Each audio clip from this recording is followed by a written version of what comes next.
Hello hello बच्चों। इस video में हम औपचारिक पत्र का एक उदाहरण और अनौपचारिक पत्र का एक उदाहरण देखते हैं। आप सभी को तो मालूम ही है औपचारिक पत्र किसे लिखा जाता है, जिससे हमारा निजी संबंध नहीं होता है। जैसे कि विद्यालय के प्रधानाचार्य को पत्र, कार्यालय को पत्र, और कार्यालय को पत्र में प्रार्थना पत्र वगैरह आते हैं। उसके साथ ही पुस्तक विक्रेता को पत्र। तो यहाँ पर एक औपचारिक पत्र कौन सा आपको लिखना है? 2 दिन के लिए प्रधानाचार्य को प्रार्थना है। 2 दिन के लिए आपको छुट्टी चाहिए। 2 दिन के अवकाश के लिए प्रधानाचार्य को प्रार्थना पत्र। तो आपको कैसे लिखना है? ऊपर क्या देना है आपको? सेवा में, क्योंकि वो औपचारिक पत्र है।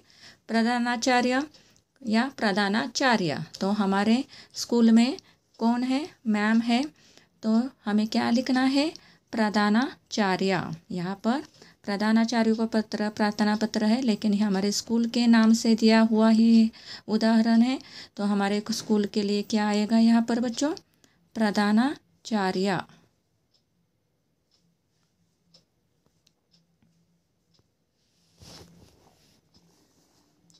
प्रधानाचार्य की जगह प्रधानाचार्य।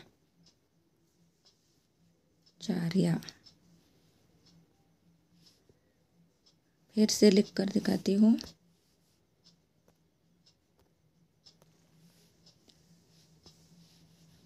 प्रधानाचार्य की जगह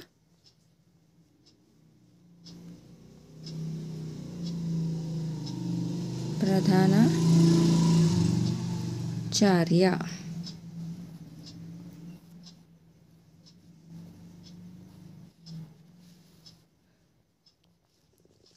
Vivekananda academy of human excellence, Chimangaon, Maharashtra. यहाँ पर ऊपर आपको पता लिखना है अपने विद्यालय का। नीचे उसके क्या आएगा? विषय। ये क्या है? सभी पत्र के अंग है, आपको ध्यान में रखना है। पता कहाँ पर लिखना है? लेफ्ट साइड में। उसके नीचे विषय आना चाहिए। विषय क्या है? 2 दिन के अवकाश के लिए प्रार्थना पत्र। 2 दिन के क्या चाहिए आपको? 2 दिन के अवकाश। अवकाश मतलब छुट्टी। 2 दिन के लिए आपको छुट्टी चाहिए। तो 2 दिन के अवकाश के लिए प्रार्थना पत्र। और कैसे लिखना है? महोदय, और उसके नीचे ही सविनय निवेदन है कि मैं आपके विद्यालय में कक्षा 3A का छात्र हूँ।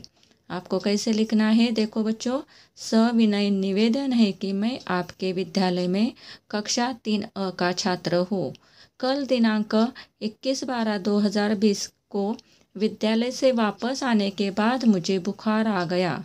डॉक्टर ने मुझे 2 दिन आराम करने के लिए कहा है, इसलिए दिनांक 22/12/2020 से 23/12/2020 तक अवकाश प्रदान करने की कृपा करें।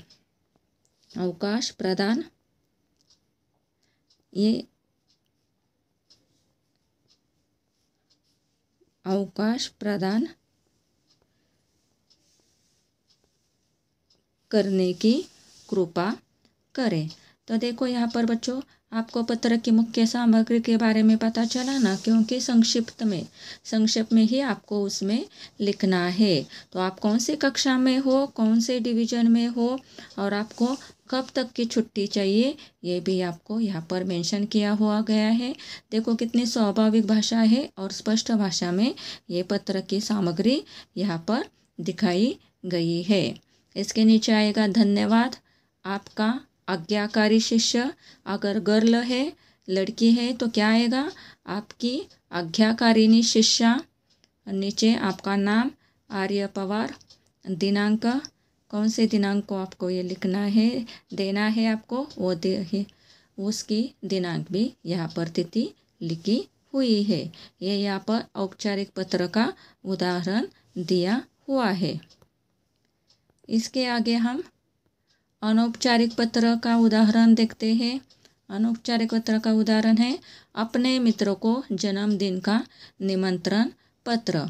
अनौपचारिक पत्र किसे लिखा जाता है? जिससे हमारे निजी संबंध होते हैं, जिससे हमारे व्यक्तिगत संबंध होते हैं, उनको हम अनौपचारिक पत्र आते हैं। उसमें कौन आता है? आपके रिलेटिव्स आते हैं, उसके साथ आपके परिवार के लोग आते हैं, आपका मित्र परिवार आता है। तो यहाँ पर आपके मित्र को जन्मदिन, उसका जन्मदिन है और उस पर आपको क्या करना है? नहीं, अपने मित्र को जन्मदिन का निमंत्रण पत्र। आपका खुद का जन्मदिन है और आपको क्या करना है? अपने मित्रों को तब उस पर आपको इनवाइट करना है। आपके मित्रों को क्या करना है? आपके जन्मदिन पर इनवाइट करना है, निमंत्रण देना है। तो उसके लिए आपको उसे पत्र लिखना है। तो उसके आगे क्या आएगा? ऊपर क्या आएगा? पता आएगा। 25 कस्तूरी विला, कोरेगांव पुसेगांव रोड, कोरेगांव। दिनांक आएगी 21 दिसंबर 2020। यहाँ पर बच्चों दिसंबर की जगह पर आपको मई लिखना है।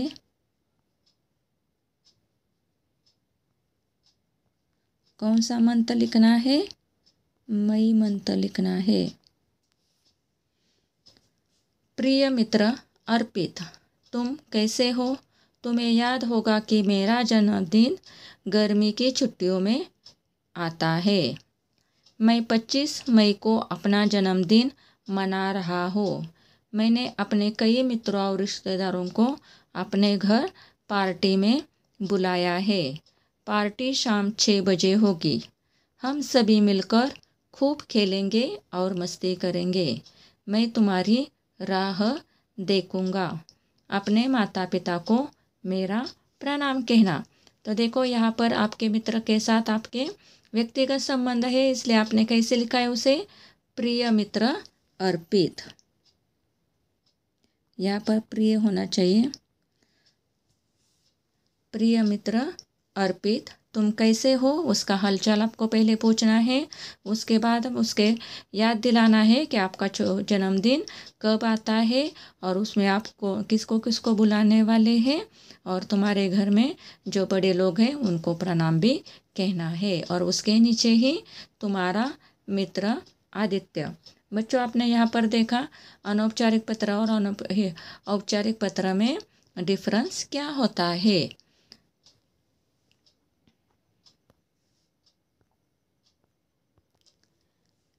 इसके अलावा भी बच्चों आपको औपचारिक और अनौपचारिक पत्र लिखने की कोशिश करनी है।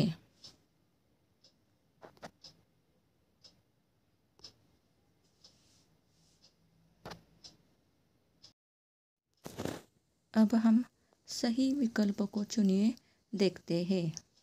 पहला है पत्र मुख्य रूप से डैश प्रकार के होते हैं। बच्चों पत्र कितने प्रकार के होते हैं? 2 प्रकार के होते हैं।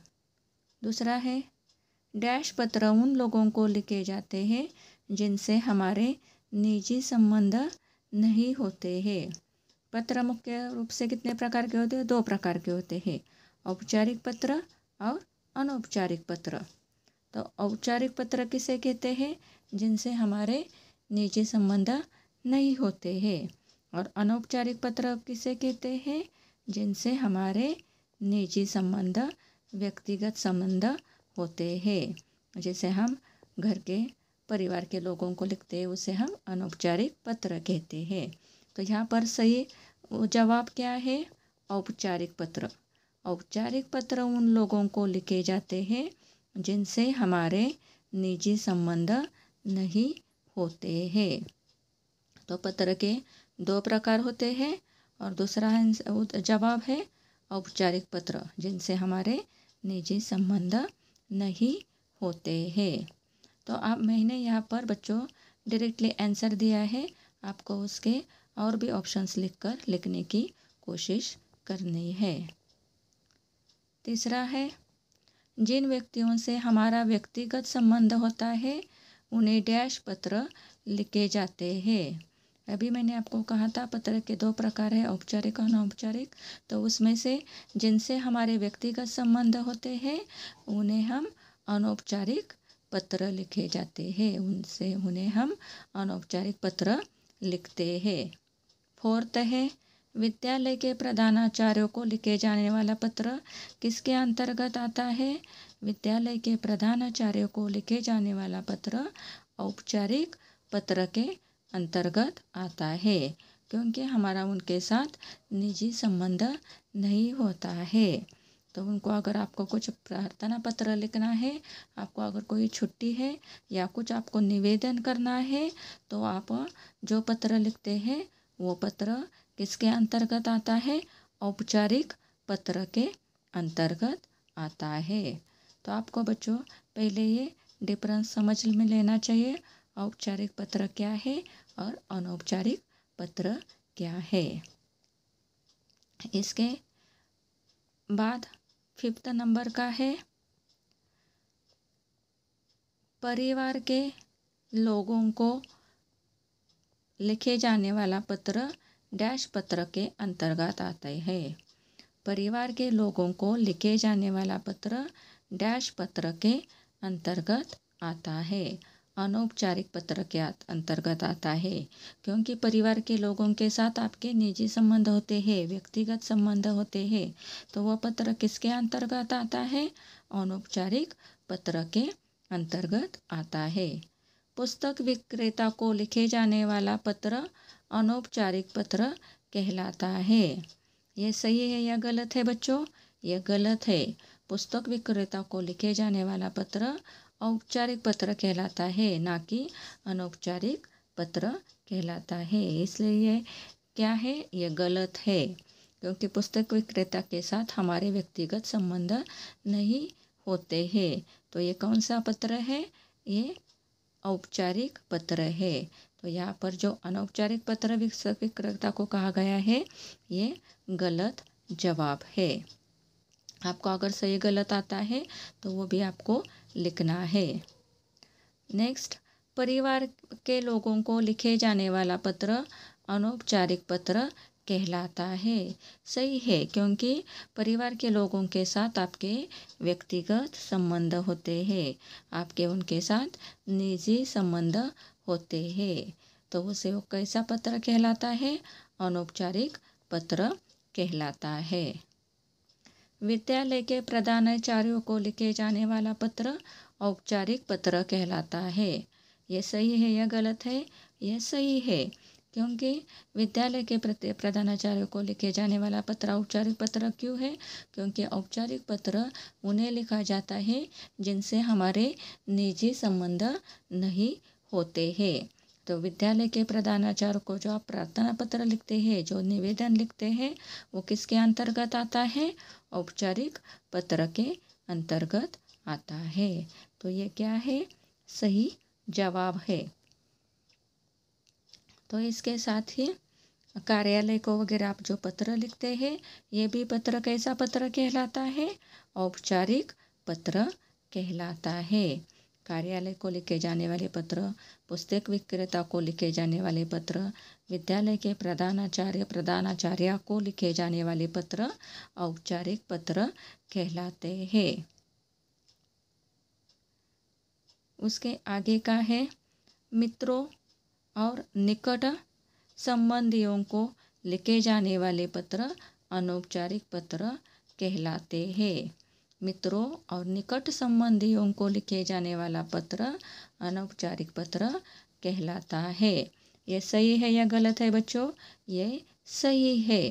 तो हमने अभी इस वीडियो में क्या देखा बच्चों?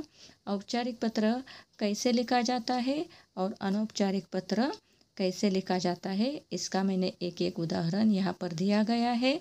आपको भी इसके अलावा पत्र लिखने की कोशिश करनी है और उसके साथ ही जो मल्टीपल चॉइस क्वेश्चन दिए गए हैं वो भी आपको ठीक से पढ़ने हैं और आपको अपने नोटबुक में लिखने हैं। अगर आपको कोई डाउट है तो आप मुझे पूछ सकते हैं। Thank you.